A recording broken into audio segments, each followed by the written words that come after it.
Just listen to those engines. Over the California Capitol Airshow, just let you soak up the music it makes with those big round engines. Listen to this. It looks like a UFO. Look at that. Look at that. United States Air Force. I think that's a flight commercial. It brings back an entire era, doesn't it? Really helps us turn back the hands of time.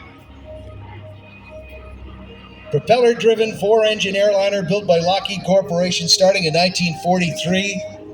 Constellation series was the first pressurized cabin civilian airliner Formation to go into widespread use. Its pressurized cabin enabled commercial passengers to fly well above most bad weather for the first time. A significant